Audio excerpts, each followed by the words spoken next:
sports from a West Side point of view right here in the great city of Cincinnati, Ohio.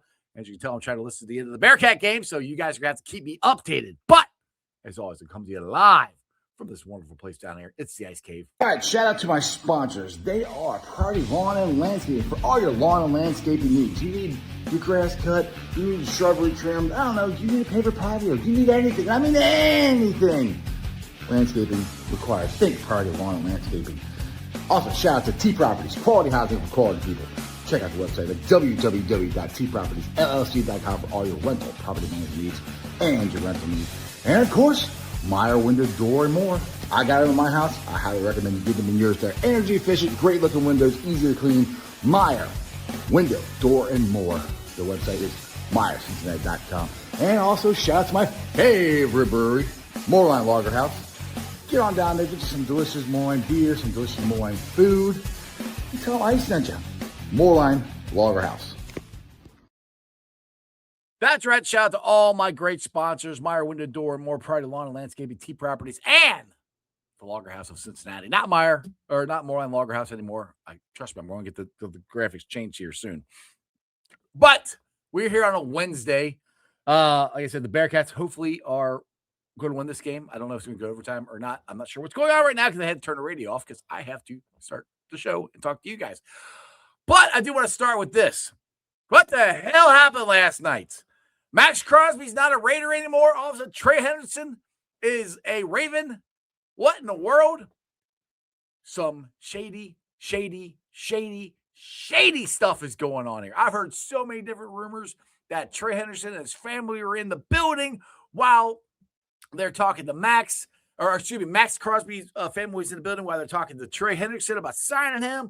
They're telling Trey that, yeah, we're going to sign you and Max. That's a lie. Then they're going to go, oh, well, yeah, all of a sudden Max's knee is messed up. They knew what was wrong with Max's knee. Everybody knew it. It's not anything new. I don't care what they say. They did not find anything that goes, oh, my goodness, we have to get rid of this, get out of this contract. No, what they realized was they lost half their damn team in free agency. Isaiah Likely's gone. A ton of the defense guys are gone. They got fleeced in free agency. And then they go, oh, we gave up 2 first-round picks for Max Crosby. Trey? Yeah. How much? Okay. Yeah. All right, we're going to sign Trey. Doctors, hey, find something wrong with Max's knee. We know there's medical stuff there. Find something wrong with it, okay? All right, good. Yeah, we got an issue. He failed his physical. Okay, great. Max, sorry, you're not going to be able to be a Raven because you failed your physical over stuff we already knew were there. Don't give me this crap. And then their owner is out. I didn't even watch it because it's all lies. It is all freaking lies. And I'm not mad at Trey. I don't care. I'm like, cool. And the thing is, the Ravens, cool. You got Trey Hendrickson. I love Trey Hendrickson. I wanted him to be a Bengal. But Max Crosby's better. He just is. He's a better all-around player. So they not only lost all these guys and then got rid of one of the best all-around players in football in Max Crosby, they signed Trey, Trey's great. I love Trey. He's not very good at defending run. Max is good at all that stuff. And Trey's older. So I don't give a crap. Go ahead. You guys can have Trey. Because let's see here. Our offensive line pretty much want to get him every single day in practice. They probably know his moves. So, again, congratulations, Ravens. You got one guy in free agency, and you improved your team. Awesome. Now to the Bengals. What the hell are they doing? Somebody please tell me. What the hell are they doing? Jake Lisco said it's time to crash out. I'm crashing out. What are they doing? Yes, the first day was great. The second day, they didn't do anything. The third day, they didn't do anything.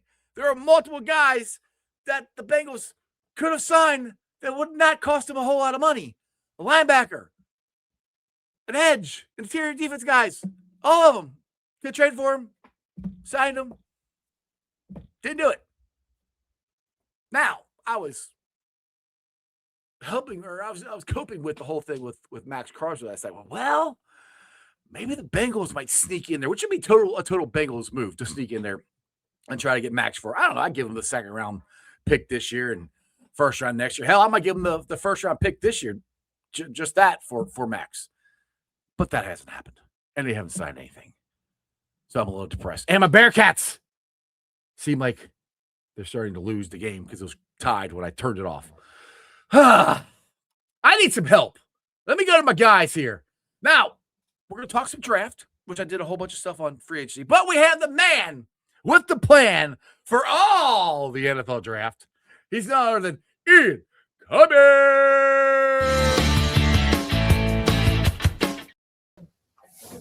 Ian, what is going on, my man? Nothing much. Doing good. I'm happy to be here so I can help give you some optimism because it sounds like you're going through it right now. So anything I can do. I need some help. I need some serious. Another. This is a community here. We're here to help each other. Okay, I need some help here. So you're gonna help me with the draft, and then Landon. Well, hell, Landon might be crashing out like I am. Let's get the Landon bell tour. Landon, what's up? Are you crashing out like me? What's going on, dude? I'm crashing out. Yeah, I'm certainly crashing out. We are certainly crashing out, dude. Hey, Ken's got a good idea here. Yes, for love of God, yes, go get Jalen Carter. I have no idea what it would take to get him, but sure. I don't think that's going to happen. So, no. Ian, give me some good news here. How are we going to, I don't want to say fix this, but make me feel better with the draft here? Is Peter Woods going to be that good? Because it seems like Peter Woods is the way the Bengals are pointing right now. What's your thoughts on just the latest updates on the draft here, what the Bengals might do? Yeah, I think this year's class, it's tricky because with that specific 3-tech mold that you're talking about, this class is not quite as deep at that within that archetype as it is with like nose tackles, right? So I think Peter Woods is probably your target in round 1. I know Caleb Banks is a very polarizing player for people. You either love him or you hate him. The physical tools are out of this world, right? But I think Peter Woods is a slightly higher floor if we're talking about NFL production. And he's a little bit younger too, right? I think he's got that going for him. If you can get the flexibility that we saw from his 2024 season, then you're looking with a lot of good things, right? But if you don't get Woods in round 1, there are some players in the day 2 range. Grayson Halton from Oklahoma is a guy that I like a lot. I think he's got that similar natural leverage explosion profile. Landon Robinson from Navy is a really strong player. I like him too. Mm-hmm. He's a guy who can play from 2-eye to 4-eye and split combo blocks and double teams, but also provide a little bit of a pass rush infusion. So, those guys stand out on my list. Once you get past that, the pickings get a little bit slimmer, right? But even on the day 3 range, there are some players. Chris McClellan from Missouri. I like Tyler Onyedem from Texas A&M as a late day 3 guy. But again, you need to strike. I feel like if you're the Bengals, right? If you really need that type of archetype within your rotation and you don't have it long term, especially Peter Woods and Grayson Halton, those two are going to be your best bets, and Landon Robinson as well. I would say. I think that's the top 3 options for you in the draft here. I love Landon Robinson. Now I'm looking at the chat here, and apparently Fuzzy Balls has not watched my show because I've said this before. The Bengals do not have to ask Joe to restructure his contract. It's already in his contract. They can restructure it whenever the hell they want. So, not to be sarcastic and not to be a jerk, but I've said that a million times on here. They don't have to ask Joe to restructure it. The Bengals don't want to restructure it. Landon, what do you got? Are we going to just fill this with a draft needs like Ian said? What do you got going on here? I would certainly hope not, because that means that they didn't fill out all their needs in free agency, but they're on the cusp of that as we speak. So chances are we'll probably be there. I love what you had to say about Landon Robinson, not just because of his name either, but because like he is just such a dynamic presence. He is the ultimate sleeper, I think, at the defensive tackle position in this draft. Yeah, it's crazy. He didn't even get invited to the NFL Combine, but you don't really need the Combine to verify the athleticism. I think he was on Feldman's freaks list with like over 23 miles per hour max speed at 5'11", 290, like 33-inch vert or something like that. So all of those things are there. And then in run defense, he's sound. In pass, as a pass rusher, he's got the explosion that you want, the natural leverage. He's not quite as long as other guys, right? So like you look at, a Kristen Miller, right? Which he's more of kind of an even front nose tackle. But you look at Kristen Miller having the length and the hand strength to club guys the way that Robinson can't quite do, right? When it comes to his counter arsenal, it can be a little harder to decouple from players. But he's just really rock solid. The comp that came to my mind when I was watching him, and this player is a little bit heavier in the NFL right now, but Puna Ford, right? I think Puna Ford is a player who, again, you can weaponize him from 2 wide, 4 wide, even 1 tech in sparse situations, right? But he's a player who can fulfill different roles and provide more of that two-phase presence for sure. Right. I think honestly, like if you're gonna go into the draft with this gaping need at defensive tackle, big gaping hole. Sorry, indeed. One that's bigger than TJ Slayton. But if you're gonna go, come on down. Yeah, gosh, it is that. Like I would take DJ Reader in a heartbeat. I think honestly, if you go into the draft and you draft for need like they've done in the past, like let's just say that they take Peter Woods at 10, which I'll be frank, I'm a little bit higher on that than I think some other people are. I'm okay with Peter Woods. I actually think Peter Woods would be a good pick at 10, to be honest. Well, here's the thing. It feels like the consensus, right? And some of the guys who were more plugged in with the league, like Daniel Jeremiah, right? You'll see the mocks, and Peter Woods is slipping in some of these. Like there's some mocks where he's going late round 1 even. I think that's a little low for him. I think he's around the late teens on my board personally. So again, 10 is a little high, but I think you're banking on getting the 2024 version of him, right? Even in 2025, it's not that he was bad. I just think he took a slight step back. I think the consistency was a little bit of an issue. And in 2024, you saw those high-end plays, right? Those high difficulty pass rush plays, right? Like there was that one rep. I keep coming back to this against Pittsburgh. He was aligned out at 7 tech, and he was running the arc at almost 300 pounds, like, winning with club rips and combos, but then also using his linear explosion and natural leverage to reset the line and run defense and stack and shed, make plays in pursuit. Like those high-end plays were there at a volume that we didn't quite see in 2025. So you're banking on, can we get him back at that point, right? He's right now. You're going to get him in an NFL developmental room with coaches and veterans, ideally to help build him up. So you're hoping that he gets to that point. And I think it's one of the better investments to make than most in this class. But also, if you take him at 10, when he's a player who might not be quite worth that right now, it is a risk. And you take those risks sometimes. Exactly. And I think that's something that we've become so used to the Bengals doing is the thing. Like they did it last year. Caleb Banks is a similar situation with that too. Yeah. Caleb Banks, and like that's like that is the thing like that I feel like they could do at 10 that would be more in line with where they're kind of at, like banking on traits from a guy. That's what they did with Shamar Stewart. That's what they did with Miles Murphy, and he's finally starting to kind of pick it up. We'll see where it goes. I think with Peter Woods and what gives me that kind of like security in a way is because we have that prior production with him. We have the traits are there. The traits are there. They're maybe they're not as dynamic as Caleb Banks, but the production is there to match it. I saw someone say this a while ago, and I forget who it was, but it was a very good point. I know it's an entirely different position. He actually rushes towards this position, but think about like Justin Herbert when he was coming out. Like 2025 wasn't as good as his 2025. His last year before he entered the NFL was not as good as the year before. Chargers banked on that, and they hit. We'll see what happens with playoffs moving forward. That's what I think some people are kind of hoping happens with Peter Woods. There is that cause for concern though, because of like how much he has slipped and what is going on there. Like like a little bit more transparency would be perfect. If that could happen, sold, take him at 10. There you go. Let me get this. You could talk me into the idea right now.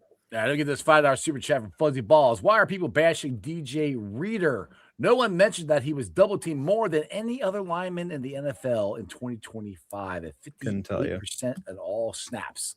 I mean, like I said, I'm okay with them getting DJ Reader, but right now I would like them to do something. Because somebody just said, and I looked on Twitter that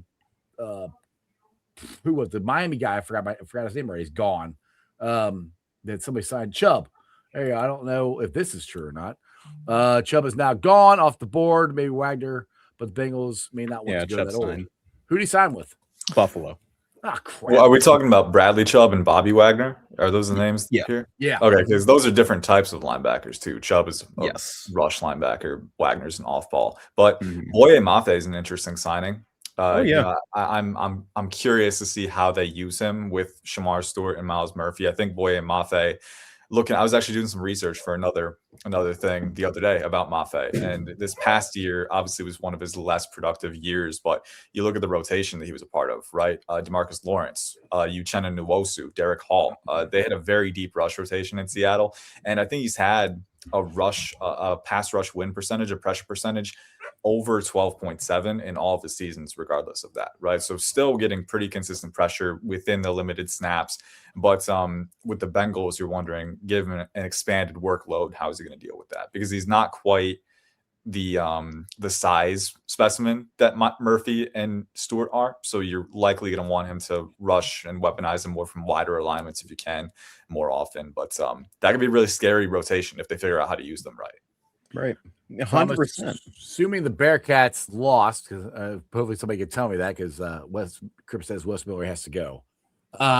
Which really gonna take me off. This has been a bad day for Cincinnati fans here. But one thing, a crazy thing that I brought up at my rant at the beginning of the show. Is it crazy that this is a long shot, and with the Bengals not doing anything, I don't think it's going to happen. But crazier things have happened.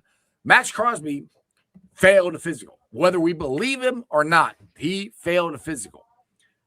The Raiders wanted to. Now, I know Adam Schefter keeps saying all the Raiders can keep him and they fit him on a salary cap, which they can do all that. But I do believe that the Raiders are wanting to rebuild, and this is going to take a 2 or 3 year process to get to where they want to go. Max is going to be older by then. Yeah, he doesn't. Can the Raiders or can the Bengals sneak in and give them, I don't know, number 10, number 41, and maybe next year's first round? You know, not all three of them, maybe 10 this year, and that's it. And or you can do a combination of second round this year and the first round next year to go get Max Crosby. I mean, am I crazy to think that that's a possibility? Does it align with their tendencies, though? No, absolutely you guys not. would know better than that. No, it does not. But that's what, damn it, that's what they should do. Well, here's the thing, too, right? After this entire fiasco, right? And different teams have different thresholds for what passes a medical check. Like some of them might think, like the Ravens might say, "Oh, Crosby has a degenerative knee issue that we're worried about, so we're gonna renege on it," right? But another team might be willing to take a risk on that, right? So yeah, and Caleb Downs is another one too. Every player has something or another, right, to a certain degree. So it's in the eye of the beholder. And I think, but here's the thing: after this entire fiasco, I'm willing to bet Crosby's asking price, and the Raiders won't be able to get quite as much for him, right? You know, I think there's going to be a lot of because he did fail a physical. Like I said, whether you believe it or not, on paper he failed it. So I don't even know if a first rounder is in the discussion anymore. We'll see what happens. But here's the thing: the Raiders also signed Kwity Paye. They brought back Malcolm Kuntz at edge too. So they were planning on not getting him back, right? I mean, they were like, we're going to shut the door. We're going to let bygones be bygones. Now all of a sudden he's back. You're right. He doesn't fit their timeline. I'm willing to bet he's still on the move eventually, but he's going to have to pass a physical. And this seems really baroque, but like it wouldn't surprise me if a team's like, you know, we could give you a second rounder, right? But you know, if you give us less than that, maybe we don't pass his physical. You're back in the same. Like, I don't know, but I just know there's a lot of, you know, we saw it with DaCosta. You never see what's going on behind the scenes, and they're not going to say it. So it's going to be interesting to see what happens. But the Raiders are in a tough spot. The Bengals would absolutely use a player like that for sure, but I don't know. I don't know what's going to happen there. They need one so desperately, and that would be the only way that you're actually replacing Trey Hendrickson. Other than that, you're not replacing Trey Hendrickson. It's impossible. Like I say impossible, but you know, nothing's impossible until we decided it. Oh, sorry. I mean, let's do my Animal House there. Sorry. But that's the only way that you would replace Trey Hendrickson and his production potentially. Because the Boye Mafe signing, it feels more as though it could be better to just view him as the Osai replacement. Yeah, we saw Joseph Osai like start to kind of like take a bigger step than we had seen up to this point, when he was here last year in Cincinnati, he started to kind of rack up sacks, cost himself some money by getting injured there at the end of the season. Otherwise, I feel like he would have gotten a little bit more.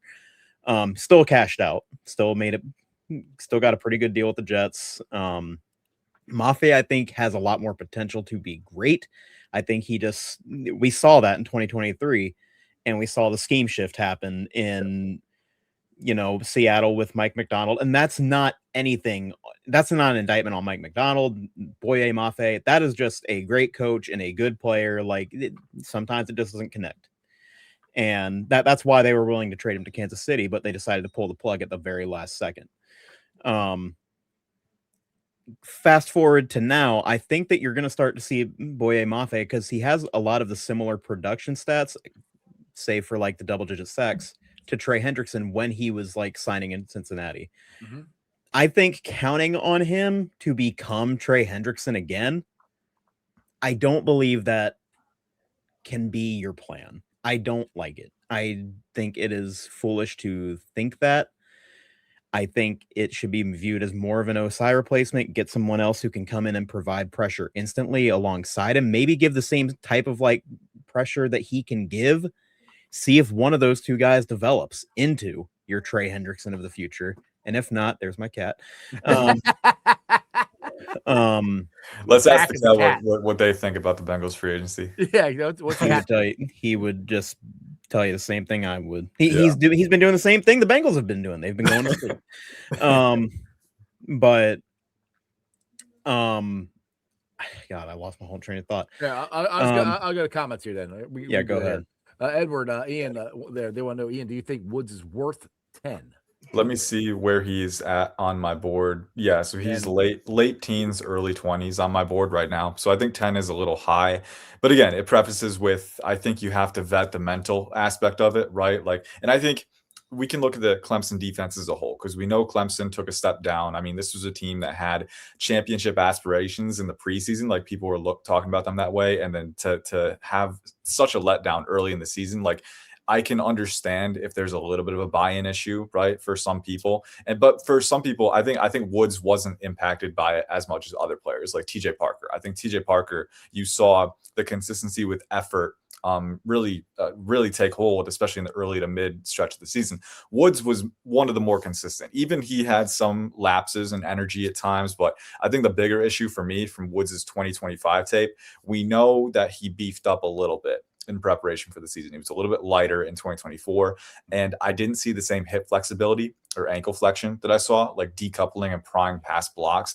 I think you still have the elite explosion, the natural leverage, the power element, right? The compact power. And I think, especially in run defense, he's shown that he can explode off the ball, get under blocks, dislodge down blocks, and just clog gaps and reroute runners. He's got that ability for sure. And when he's on his game, the pass rushing, the flashes are there too. But when the fluidity and the flexibility takes a step down, and I still don't think he's quite that elite operator either with his pass rush bag. I still think he's looking for more consistency there. It's a gamble. It is. So I think at the end of the day, you got to get him in a room. And again, that's what the combine, the top 30 visits are for, right? So we'll see if the Bengals continue to vet. Get him in a room, see if he's about football, right? See if you're willing to invest in that developmental mindset, right? If he passes that check, then I'm willing to overlook the slight gap in my rankings. If it's me and I'm going off of my pure film evaluation, I do think 10 is a slight reach, especially if we're thinking about who might be available there, right? If Caleb Downs is there, right? If Mansour or Baines is there, or Bain is there, right? Woods is one of the lower ranked guys in that pool, but he's also a guy that plays a very important position of need for the Bengals. And when he's at his peak, we've seen him play top 5 caliber prospect football. It just wasn't this past year, right? So can he get back to that? That's the main thing. So you're saying it's a little bit of a reach, and he hasn't reached his full potential. So there's room. Sounds like a perfect Bengals pick to me. Sounds exactly what to do. Here's the thing too, with any pick, people talk about BPA versus need. I don't think it's ever purely either one. It's a sliding scale, right? Woods isn't the top ranked player on my board, but if the balance of need to BPA is sound enough and you're confident in your ability to get that player to his ceiling, which in Woods' case is really, really freaking high. It's the same way for Banks too. Banks is a little different. When you say really freaking high, are we talking Pro Bowl high or Hall of Fame high or How high do you think his ceiling is? It's tricky, right? Because as a draft Yeah. guy, I don't like to speak in hyperbole. I do think you're looking at his peak potential. You're looking at a perennial Pro Bowler. You're looking at a guy maybe not quite at the Jalen Carter level, but I think a really solid player. My comp for him is actually Nnamdi Madubuike from Baltimore. So I think, like that. and the health has been an issue for him. Obviously, we don't know what's going on with the neck injury, but when Madubuike was healthy, I mean, he was a disruptor, but he could dislodge in the run game too. I think that's kind of the caliber of player that you're getting with Peter Woods at his peak. A guy who might not be this all-out dominant player, but it's still a very, very good functional player, a perennial Pro Bowler, and someone who's going to make your defensive line better. Now, speaking of Carter here, we got a $2 super chat or $1.99 super chat from KP from KC. Get Carter. He's on his rookie deal. I keep hearing Bengals fans talk about getting Carter, and I know I've been talking about getting Max. Max actually got traded. Have you guys heard anything about are the Eagles seriously considering trading? Because they just lost Phillips. I thought once they lost Phillips, they're not going to trade Carter. So I don't know how viable this is. There was a rumor a couple days ago Yeah. that maybe they were looking into it, but I think Adam Schefter refuted it and said that the Eagles were never shopping Carter. So I don't know. It might just be a rumor. I mean, that would be crazy. If they it's one of those things where, you just people see any shred of like any sort of rumor of like this elite guy being available that they run with it. And what? No, I'd be so surprised. That would be worth like the 2 firsts right now and then some, but it's not happening. So we're kind of a lot of stuff going on here at the same time. Brad here is saying Cunningham was fired today, which is the AD of the University of Cincinnati. Brad, please tell me where you heard that from, or are you just saying that? Because I can't look at the phone right now to double check here. So, which I would be okay with that because I think he's done a bad job. Now my man Mon here says the Bengals can still add 2 to 3 defensive players that can help in 2026. They can. There's guys out there. It's not over yet, but I mean it's getting late early here. I mean, they need. Oh, I say he needs to be fired. Yes. Okay, he needs to be fired. You got me excited there for a second there, Brad. But so this is where I was at Monday. Well, Monday I'm like, oh man, we're not doing anything. All these guys I wanted to get or leave, and all of a sudden the Bengals came out and signed Brian Cook, the Buffet, and then yesterday happened, and we got nothing. And this is still better than last year's free agent. I'll give them that. It's still not what we want because I went from. Like Monday, I'm like, dude, this is an A. If they can add a linebacker and a couple of interior defense linemen here, this is going to be an A+ for free agency. Now I'm kind of like, yeah, it's kind of a C, maybe, because those guys are still impact players. I mean, we still have a starting safety who can tackle, which is what we want. We still have an edge who can get pressure on the quarterback, and I compare him a lot to how Trent Hendrickson was in New Orleans. There were guys in front of him, and he wasn't getting the snaps that he will now. So hopefully the ceiling is pretty high. So those two, I'm still okay with that. I'm not crapping on those. It's just the rest of the stuff that they haven't done. And it's not a lot of stuff we need to do, but 1 or 2 more guys would be great. I mean, that's how they need to finish this out. And get Joe Flacco would be awesome too, as Mike Madden says. Landon, what were you saying? Because we were talking about this on the phone. You're great. We were talking about this, was it last night or today? I can't remember. My days are running together. You're great as far as the Bengals because you were kind of saying right now you thought it was a failure as free agency, right? Yes, I believe it is a failure. I'm sorry if you can hear my dogs barking in the back. We're all in our basements. It's okay. You hear noises. Gotcha.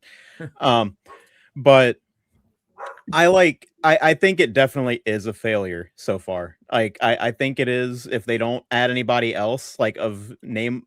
There is only. I'll be real. I expected at least 4 to 5 acquisitions on the defense that could come in and improve the floor of it. 4 to 5 is a lot. See, I was more like 3 to 4. I mean, that's like one less. I thought they might get at least 3 guys, but 4 to 5 is a lot for the Bengals. Now, I keep saying go back to 21 and 22 where they signed a whole bunch of guys, which again, free agency is not over yet. It actually officially started today, which they need to get rid of this whole tampering period crap because it doesn't. They're already talking to each other before you even had the tampering period. That's a whole other show we can get into. But That's where I'm at. I'm like, I'm not. I can't sit there and say it's a failure because they got 2 impact players. That's my only comeback to that. It can't be a failure because of that. But if they don't add, it's not what we wanted or what they needed. And it slows down after the first wave. Like that happens every year.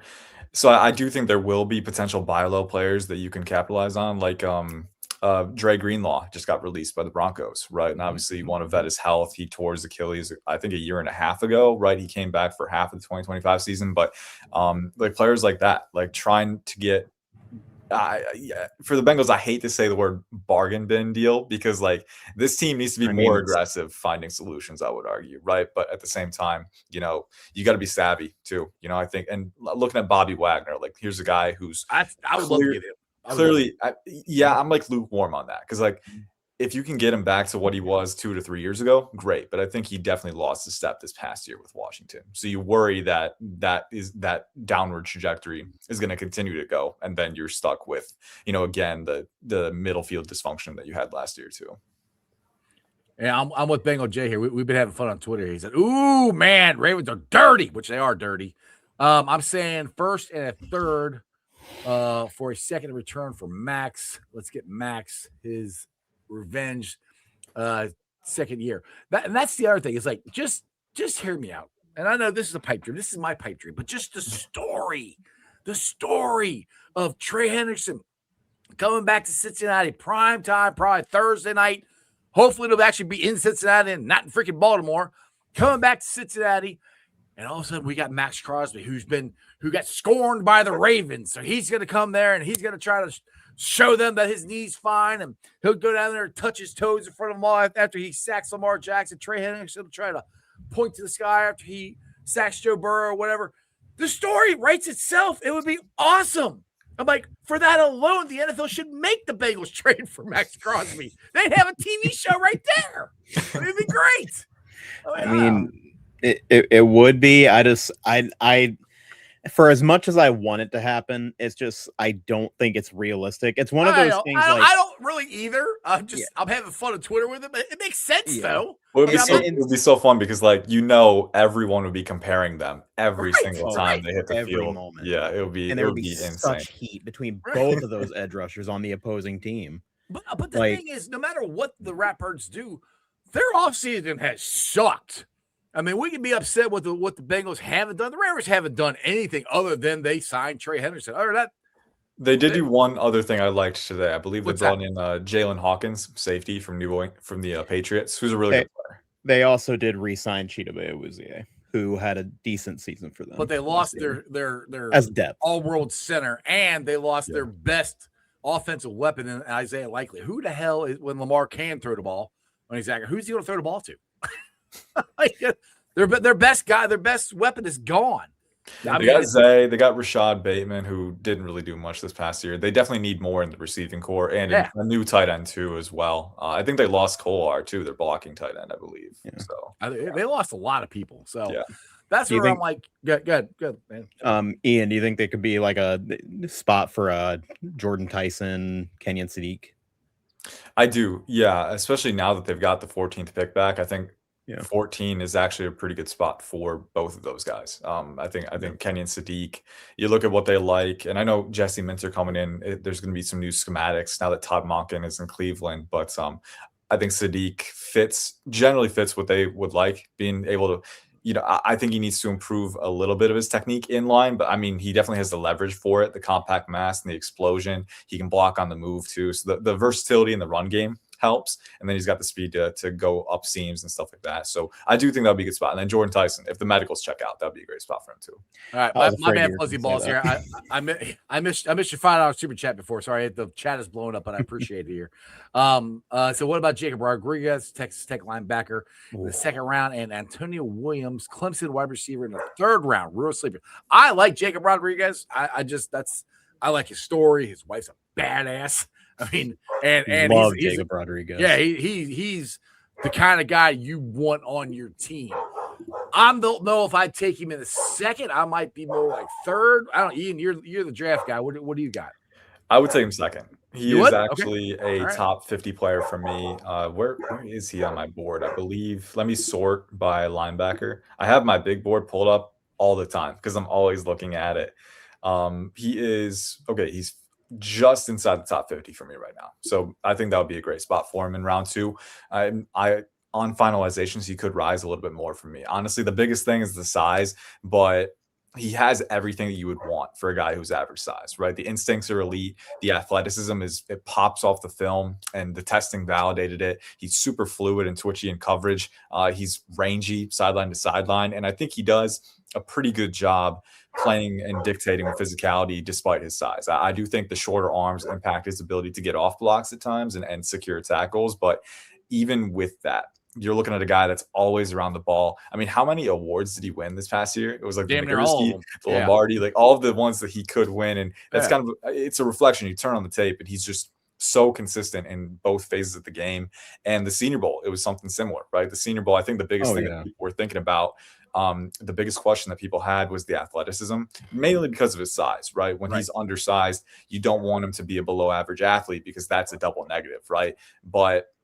And for me, looking at the tape, I never really had that concern. I think he's definitely rangy enough and quick enough and fluid enough. But at the Senior Bowl, man, I mean, he was just one of the best movers out there. One-on-one drills. I mean, it's slanted toward the running back and the tight ends, but he was doing such a good job of keeping depth, maintaining discipline, transitioning with guys, and having the speed to cover on wheel routes and seam routes, and then coming downhill too. He's quick firing, quick to react, and isn't scared to play above his weight class. So big fan of Jacob Rodriguez. I would take him round 2, and I don't think he'll be there round 3. I think he goes within the top 64. No. Okay. I think he actually could be a candidate to go at like 41 overall. Yeah. To the Bengals in the second round.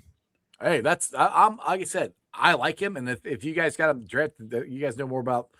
I know Ian definitely not that you don't land him. I know Ian does because he gets paid to do it. So his opinion he does this a lot more. So you're saying that gives me more confidence in drafting him there. But he would be just a great guy to add to this team. Now, getting back to what the Bengals could do in this free agency is they could go in all in on 1-year contracts with a lot of older guys. Like I know a couple other people put it in there, but Tom put them all in here. Clowney, Miller, Bosa still out there. I would be okay. I mean, because you're talking probably 1-year deals with these guys. That's the point they're at in their career. And they're not, an every down player, but with this pass rush, you don't need an every down. I mean, what we need is a rotation. And I always go back to what we had back when Zim was here as our defense coordinator. We had that rotation. Now we had a really good guy on the inside, Geno Atkins, which helped out a lot too. Helps everything. Yeah. So that would help get that. But the rotation, but getting guys like that, I'd be okay with that. I mean, that's an all-in move to go get him for 1 year. And if it works, great. If it doesn't, you're not gonna be out that much. What do you think, Landon? Honestly, like I really like the idea of, and shout out to my man James Rapine on this. I like how he put Jadeveon Clowney. I'd be in on Jadeveon Clowney as that 1-year assassin. I believe is how he said it. Mm-hmm. That's kind of what he is at this point in his career. He seems to just like be taking 1-year deals everywhere, getting solid production, then going somewhere else the next year. Mm-hmm. Yeah. And he had probably one of his best seasons last year, if I'm not mistaken. And I think he could come in and like alongside like someone like a Boye Mafe. I think that'd be great. If they did something like that, I think that would generate a solid pass rush. The only issue is, and this is why I continue to say that like right now, this free agency period, it is a failure because yes, the acquisition of Brian Cook, A+, great. That was fantastic. Boye Mafe, I give it an A. Ascending pass rusher, showed off, just didn't fit the scheme in Seattle anymore. Fine, so be it. He's great. Great acquisition. You're betting on upside. That cannot be all you do. Mm-hmm. And that's the problem and why things are a failure at this moment. Because they came in with these glaring holes at linebacker, at the slot corner. And I know that they re-signed Jalen Davis. That's not enough. You need to do more there with how that position is evolving in the NFL. You have to do more and have more of a plan there. You need another.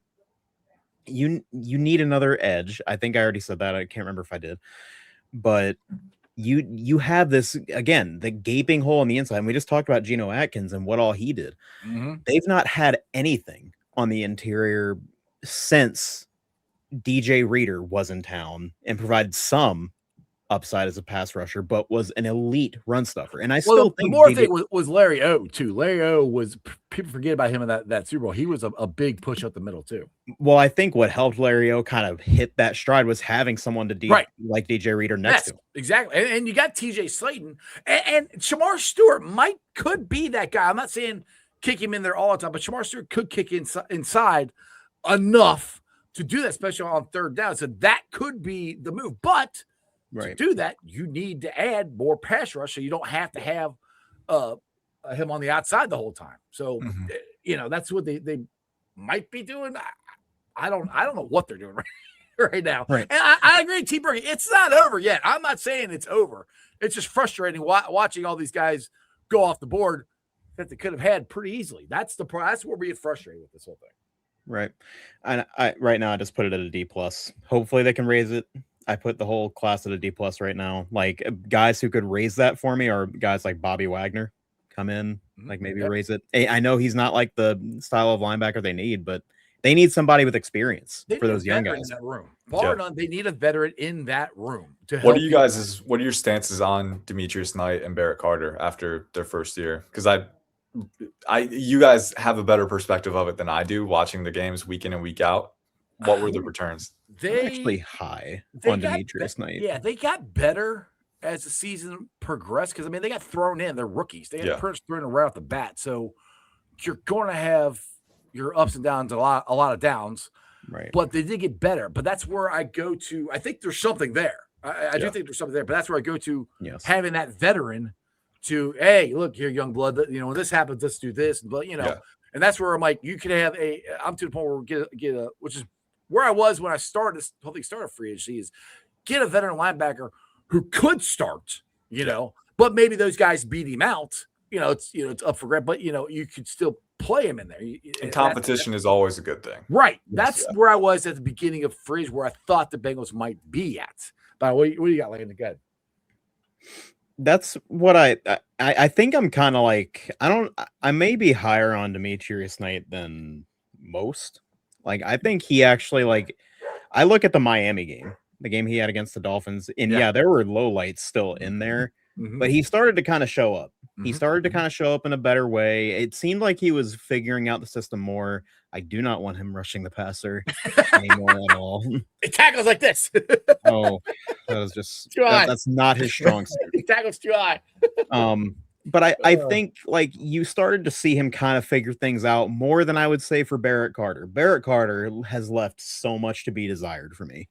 Like Barrett Carter's ceiling is way higher than Knight's, I think. I think so too. It's just the bust potential is a lot higher as well. True. I don't disagree with that. He was a unique evaluation because they used him as that overhang linebacker a lot, so you didn't always get to see him having those traditional play. He could orient to one guy sometimes, and the coverage, I think the athleticism was definitely there. I think the range is there in run and chase roles, but in the NFL, where you have to parse through misdirections and engage a contact so consistently, that's probably where he struggled, right?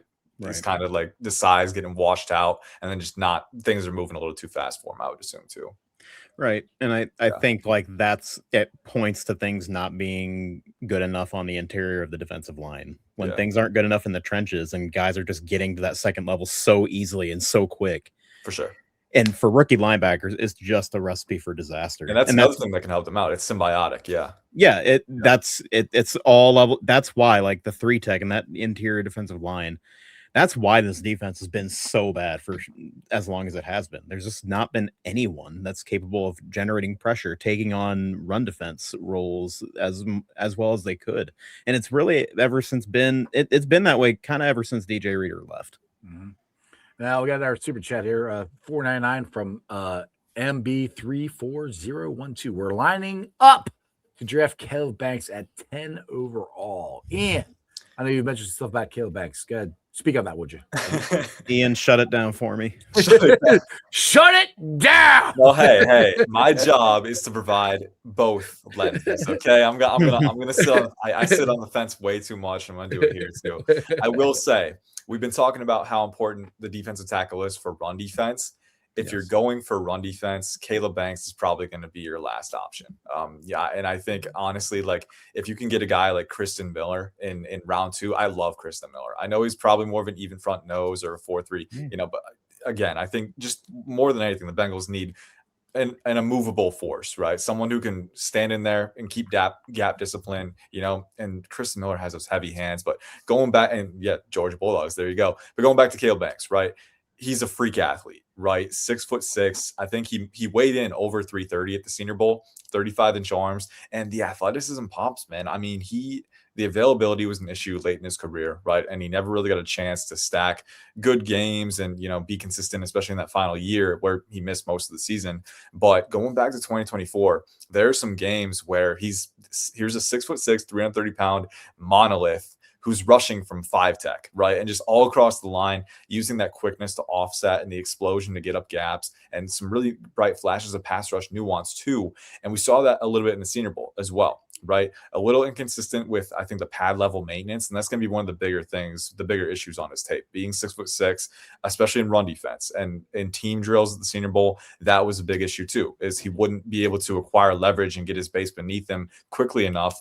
And those offensive linemen, they can win the pad level battle and reset at contact, and they can just drive him out of gaps, right? Drive him out of lanes. So, when pad level and point of contact sturdiness are so important at the defensive tackle position, that's where Caleb Banks stands to improve probably the most. I think pad level is a really major issue for him. So if he can hone that, then I think he could be worth the investment at 10 because he is such the disruptive potential from different alignments is really compelling with his athleticism, the quickness, and the power capacity. But the floor in run defense is pretty low for a guy who's 330 pounds. And I do think being 6'6", pad level is going to be an uphill battle for him a lot, because some guys just can't get lower, right? If you're that tall. I think he has shown that he knows how to align his base to get there, but it's going to be a learning curve, right? So I saw the comment about Lee Hunter. I think if you want a nose tackle in round 2, right, that's a really good pick. I know the explosiveness testing wasn't great for him at the NFL Combine, but I think he shows a lot more juice on film. I think he's pretty light and nimble on his feet.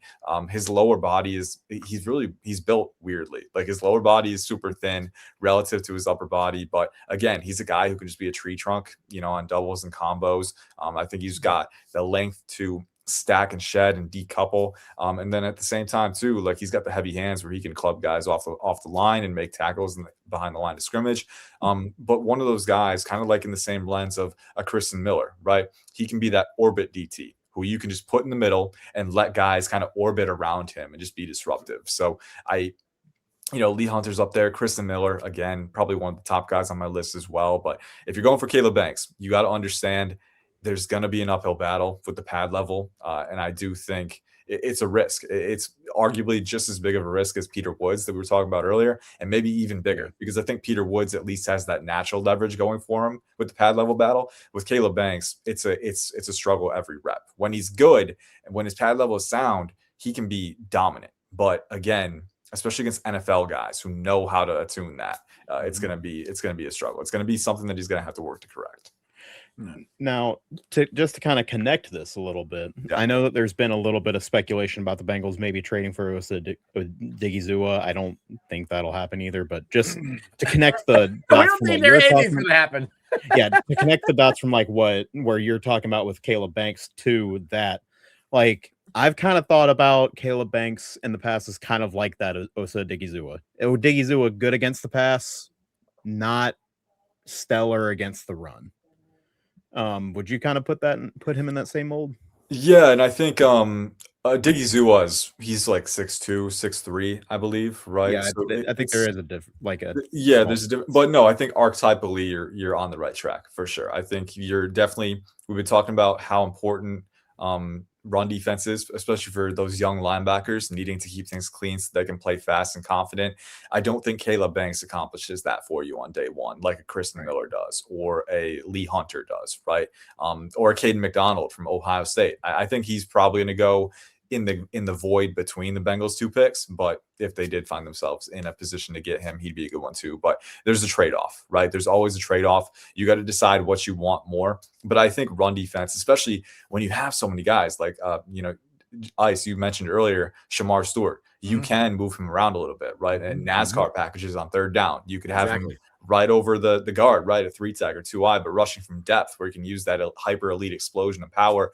You want a guy who's sturdy and then can encumber multiple blockers, right? And if Caleb Banks is drifting too far upright right off the snap, it makes him that much easier to gather, right?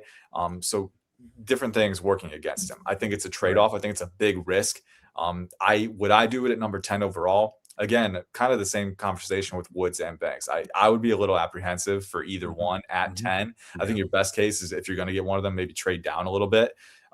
But if you do, just know there are risks involved. Different risks for each one. I think with Peter Woods, you're getting better run defense, but also you're worried, can he be that Geno Atkins for you, right? I'm not so sure he can get quite to that level without high-end flexibility. With Caleb Banks, you're getting the limitless pass rush upside, but still refinement needs to be undergone in pass rush. And then also as a run defender, there are reps where he just gets washed right off the line. So you got to be really careful with that. Gotcha. Now, one thing I want to address here, there is a Ravens fan in here, and I'm curious. He's laughing at us, and I would love to know what he's laughing at, because you got Trey Hendrickson. Congratulations. You didn't get anybody else. Your team still isn't better, I don't think anyway, than our team. So we're pretty close, I think, talent-wise, to be honest. So I'm not exactly sure what you're in there laughing about. And you're saying business is business. Well, yeah, okay, that's cool, but I just not sure what the laugh, because I'm more laughing at you guys for getting Trey Hendrickson, who I love Trey, but Trey's not as good as Max. He's not. I mean, I said that when, because I remember I had this conversation about, well, Max got this and Miles Garrett got this. I'm like, Trey doesn't play the run.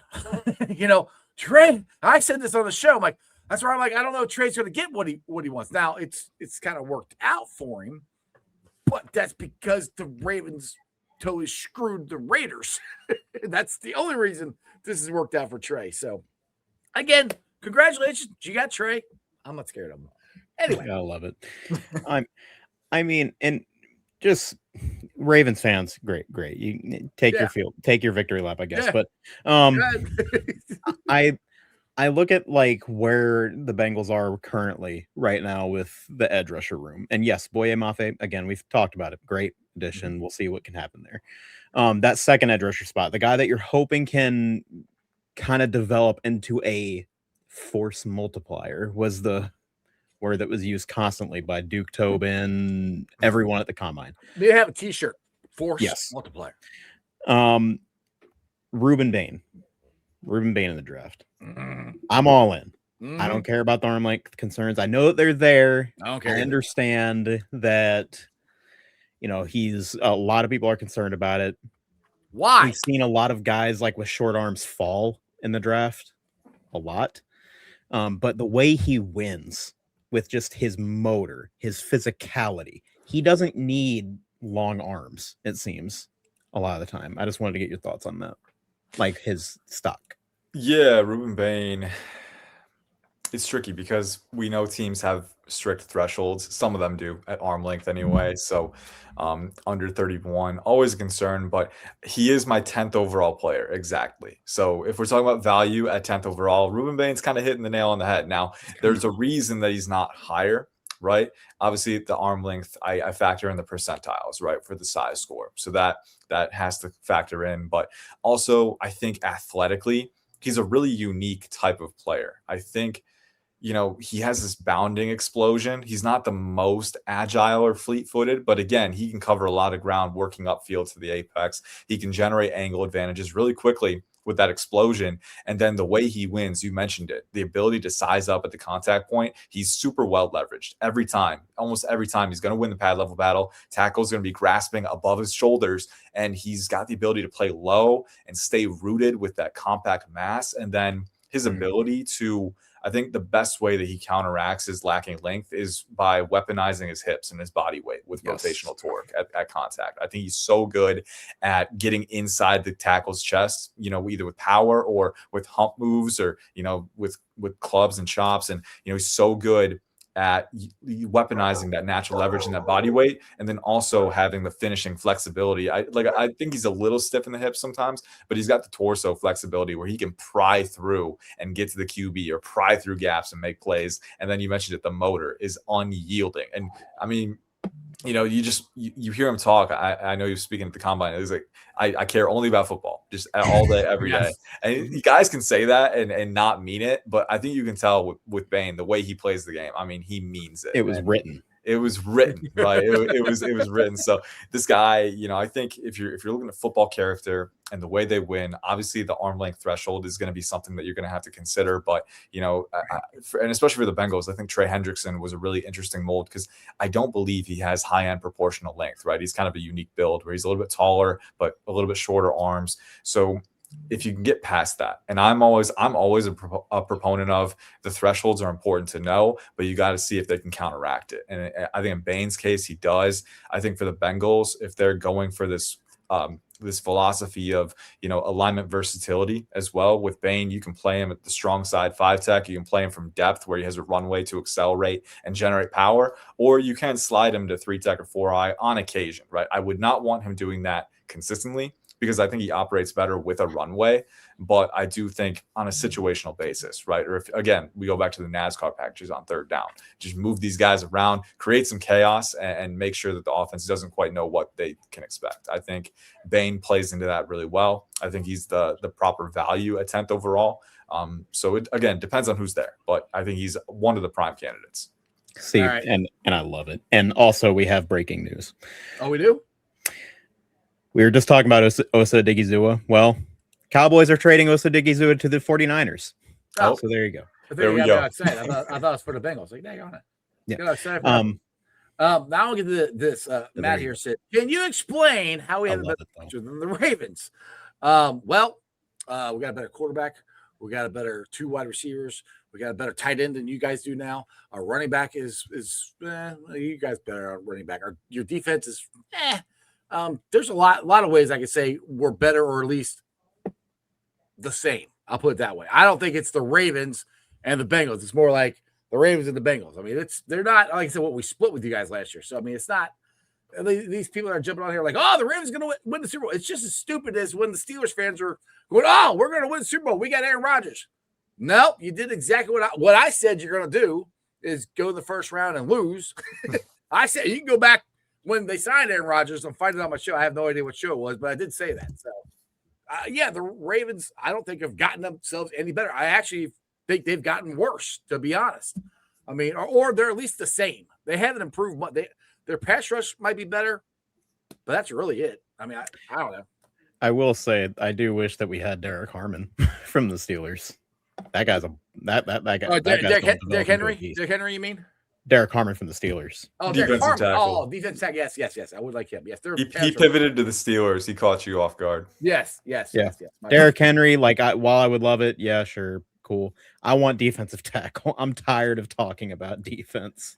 It's the same as the offensive line for which we don't have to talk about that anymore. We got the same offensive line and they got better. So yeah. I'm happy with that. I like that they brought back Reisner. Yeah, very much. Gerald, you're welcome. I don't know what you're thanking the Bengals for, but you're quite welcome. Because the Bengals didn't give you anything. If you're a Ravens fan, the Bengals had nothing to do with this. but we'll take it. So you're welcome there. And yes, they're just saying here, 49ers got how do you say his name? I don't have to worry about saying that he's Osa Odighizuwa. There you go. Yeah. So there you go. All right, boys. We've been good. You want to say something? I was just gonna say I went to the Senior Bowl that he was at, and I think that class also had Adetokunbo Ogundeji, Levi Onwuzurike. So I spent so much time practicing those names because I knew I'd get asked about it. So it's ingrained in my brain. That deserves Odigizua applause. Onwuzurike. Dude, Yes. I'm butchering it even saying it. Dude, that's what I'm saying. I practice it so much to prepare for that. It's hardwired in my brain now. You know, It took me a while to pronounce Chidebe Awuzie, and now I can say it. And he's dude. I don't know. You've been a like shelter of education for 10, me. 10 times in front of the mirror every morning. No, I'm not. Not anymore. We're good. We're good. I love it. I love it. Well, boys, we've been on for an hour so far. I appreciate you guys jumping on. This has been fun. I hope you guys enjoyed as much as I did. Ian, go ahead, plug some stuff. Tell everybody where they can follow you. And Ian knows his stuff. He's got all kinds of stuff. He's putting out all the time on draft stuff on Twitter and different stuff like that. But go ahead, Ian. IC_draft is where you can follow me on Twitter.